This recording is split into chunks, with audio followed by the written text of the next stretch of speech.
সব নেতার খেলা শেষ, চরমনায় বিয়ের খেলা হবে ইনশাআল্লাহ।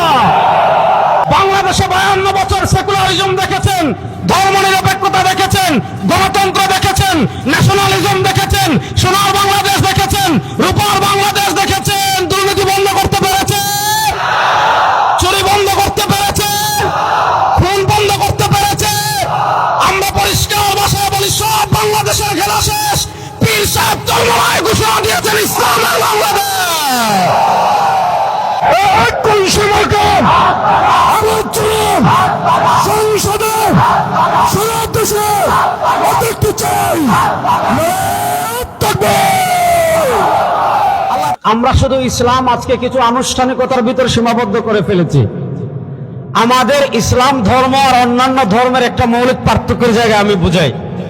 এই পার্থক্যের জায়গাটা যদি আপনারা বুঝেন, তাহলে সেকুলারিজম কি, ধর্মনিরপেক্ষতা কি, এবং ধর্মনিরপেক্ষতার বিষ দিয়ে তারা আমাদেরকে কি করতে চাচ্ছে সেটা বুঝে ফেলবেন। আমাদের ইসলাম ধর্ম আর অন্যান্য ধর্ম, যেমন ধরেন হিন্দু ধর্ম আজকে পৃথিবীতে শুধু পূজা নির্ভর। আপনি খ্রিস্টান ধর্ম দেখবেন শুধু ক্রিসমাস ডে নির্ভর। হিন্দু ধর্ম কি, যখন পূজার সময় আসবে আপনি মূর্তি বানাবেন, আপনি পূজা করবেন, আপনি 3-4 দিন নাচ গান করবেন, তারপর একদিন ট্রাকে মূর্তি তুলে নদীতে ফেলে দিবেন, আপনি হিন্দু। তার ধর্ম এই পূজার ভিতরে সীমাবদ্ধ। এর বিপরীত সে হাঁটবে কেমনে, এটা তার ধর্ম তারা শিখায় না। সে যেভাবে ভালো মনে করে হাঁটে, সে খাবে কেমনে, যেভাবে ভালো মনে করে, সে ঘুমাবে কেমনে, যেভাবে ভালো মনে করে, সে বাথরুমে যাবে কেমনে, বের হবে কেমনে, যেভাবে ভালো মনে করে, সে ব্যবসা করবে কেমনে, যেভাবে ভালো মনে করে, সে রাজনীতি করবে কেমনে, সে যেভাবে ভালো মনে করে, সে রাষ্ট্র চালাবে কেমনে, যেভাবে ভালো মনে করে, সে সংবিধান লিখবে কেমনে, যেভাবে ভালো মনে করে, সে অর্থনীতি চালাবে কেমনে, যেভাবে ভালো মনে করে, সে হাইকোর্ট সুপ্রিম কোর্ট চালাবে কেমনে, যেভাবে ভালো মনে করে। অর্থাৎ তাদের ধর্ম শুধু মন্দিরে সীমাবদ্ধ, মন্দিরের বাহিরে আর তাদের ধর্মের কোনো বিধান নাই। মন্দিরের বাহিরে আর তাদের ধর্ম কোথাও মাথা ঘামায় না। এর বিপরীত আমাদের ইসলাম, আমি হাঁটবো কেমনে, আমার ইসলামে আছে না নাই? আমি খাবো কেমনে, আমার ইসলামে আছে না নাই? আমি ব্যবসা করবো কেমনে, আমার ইসলামে আছে না নাই? আমি রাজনীতি করবো কেমনে, এটা নাই? সবাই বলেন, আমি রাজনীতি করবো কেমনে, এটা ইসলামে আছে না নাই? আমি রাষ্ট্র চালাবো কেমনে, ইসলামে আছে না নাই?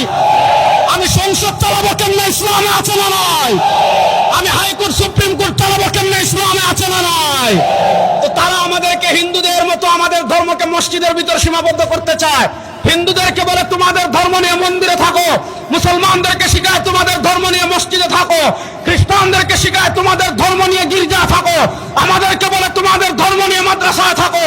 আমাদের ধর্ম শুধু মসজিদে থাকার জন্য আসে নাই, আমাদের ধর্ম শুধু মাদ্রাসায় থাকার জন্য আসে নাই।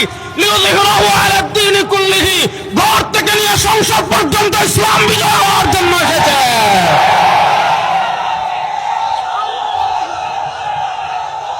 কথা ভালো করে বুঝেন। আমি রাষ্ট্র চালাবো কেমনে, ইসলামে আছে না নাই? আমার সংসদ চলবে কেমনে, ইসলামে আছে না নাই? আমার হাইকোর্ট সুপ্রিম কোর্ট চলবে কেমনে, ইসলামে আছে না নাই? বাংলাদেশে 52 বছর সেকুলারিজম দেখেছেন, ধর্মনিরপেক্ষতা দেখেছেন, গণতন্ত্র দেখেছেন, ন্যাশনালিজম দেখেছেন, সোনার বাংলাদেশ দেখেছেন, রূপার বাংলাদেশ দেখেছেন। দুর্নীতি বন্ধ করতে পেরেছে, চুরি বন্ধ করতে পেরেছে, খুন বন্ধ করতে পেরেছে। আমরা পরিষ্কার ভাষায় বলি, সব বাংলাদেশের খেলা শেষ। পীর সাহেব চরমনায় ঘোষণা দিয়েছেন ইসলামের বাংলাদেশ। শোনেন মুসলমান, আমাদের ইসলাম ধর্মে ভালো করে কথা বুঝেন।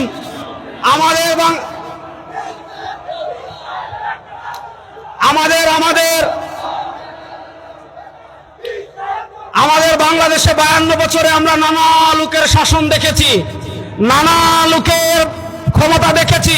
মরহুম পীর সাহেব চরমনায় রাহিমাহুল্লাহ তার তাজদীদি একটা ভবিষ্যৎবাণী কিয়ামত পর্যন্ত বাংলাদেশে যত মানুষ আসবে সবার সামনে রেখে গিয়েছেন।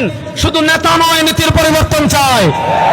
বাংলাদেশে নেতার পরিবর্তন অনেকবার হয়েছে, ক্ষমতার পরিবর্তন অনেকবার হয়েছে, চেয়ারের পরিবর্তন অনেকবার হয়েছে, রক্ত মানুষ অনেকবার দিয়েছে, রাজপথে মানুষ অনেকবার বের হয়েছে।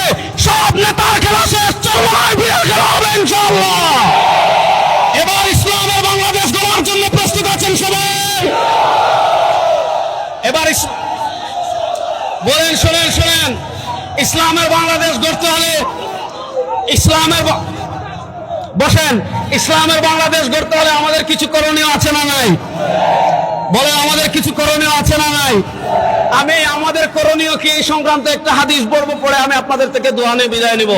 নবী করিম সাল্লাল্লাহু আলাইহি ওয়াসাল্লাম বলেছেন, সায়াতি আলান নাসি সানাওয়াতুন খাদ্দাআত يصدق فيها الكاذب ويكذب فيها الصادق ويؤتمن فيها الخائن ويخون فيها الأمين ويتكلم فيها الرويبضة.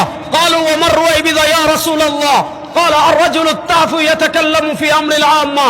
সরওয়ার দু আলম সাল্লাল্লাহু আলাইহি ওয়াসাল্লাম আজ থেকে 1400 বছর আগে বলে গিয়েছেন, সায়াতি আলান নাসি সানাওয়াতুন খাদ্দাআত, এই উম্মার ভিতর কিছু বছর আসবে, এই উম্মার ভিতর কিছু সময় আসবে, এই উম্মার ভিতর কিছু কাল আসবে, ইউসাদ্দাকু ফিহাল কাযিব, মিথ্যাবাদীকে মানুষ সত্যবাদী মনে করবে, চোর বাটপার ডাকাত বদমাশ দেশের টাকা বিদেশে পাচার চুরি করে, রাষ্ট্রের ব্যাংক থেকে টাকা চুরি করে, শেয়ার বাজার থেকে টাকা চুরি করে, রাষ্ট্রের রিজার্ভ থেকে টাকা চুরি করে, এই ধরনের মৃত্যুক বাটপারদের পিছনে আমাদের দেশের মানুষ স্লোগান দেন অমুক ভাইয়ের চরিত্র ফুলের মতো পবিত্র।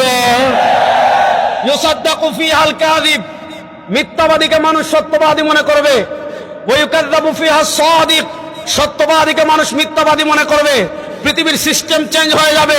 ওয়ায়ুতামানু ফিহাল খাইন, যারা গম চুরি করে, ডাল চুরি করে, তেল চুরি করে, উন্নয়নের নামে রোডের বদলে বাস দেয়, দুর্নীতিতে দেশকে 5 বার বিশ্ব চ্যাম্পিয়ন করে, বড় বড় প্রজেক্ট পাস করে রাষ্ট্রের হাজার হাজার কোটি টাকা বিদেশে পাচার করে, যারা বেগম পাড়া তৈরি করে, মানুষ তাদেরকে বলবে আমার রাজনৈতিক অভিভাবক। আছে না নাই? শুনেন, ইউতামানু ফিহাল খাইন, যাদের চুরি বাটপারি মিথ্যা কথা, এরা সংসদেও মিথ্যা কথা বলে, সাংবাদিকদের সামনে মিথ্যা কথা বলে, এরপরে সংবিধান হাতে নিয়ে মিথ্যা কথা বলে, যেখানে যায় মিথ্যা কথা বলে, খিয়ানত করে, এদেরকে মানুষ আমানতদার মনে করবে। এবার আসেন, আমরা আমানত মনে করি শুধু টাকা, আমরা আমানত মনে করি শুধু পয়সা। আজকে আমি আপনাদেরকে আধুনিক একটা আমানতের কথা বলবো, এটা আমি বলি নাই, বর্তমান পৃথিবীর সবচেয়ে বড় আলেমদের একজন শেখুল ইসলাম জাস্টিস মুফতি মোহাম্মদ তাকি উসমানী হাফিজাহুল্লাহ, তিনি তার ফিকহি মাকালাতে একটা মাকালা লিখেছেন, ইন্তেখাবাত মে ভোট কি শরঈ হাইসিয়ত। আমাদের মুফতি আজম পাকিস্তান, আমাদের আকাবিরদের সূর্য সন্তান আল্লামা মুফতি মোহাম্মদ শফি রাহিমাহুল্লাহ, তিনি তার মুফতি মোহাম্মদ শফি রাহিমাহুল্লাহ তার জাওয়াহিরুল ফিকহের 5 নম্বরে একটা ছোট্ট রিসালা লিখেছেন, ভোট কি শরঈ আহকাম। আমাদের দারুল দেওবন্দ ফতোয়া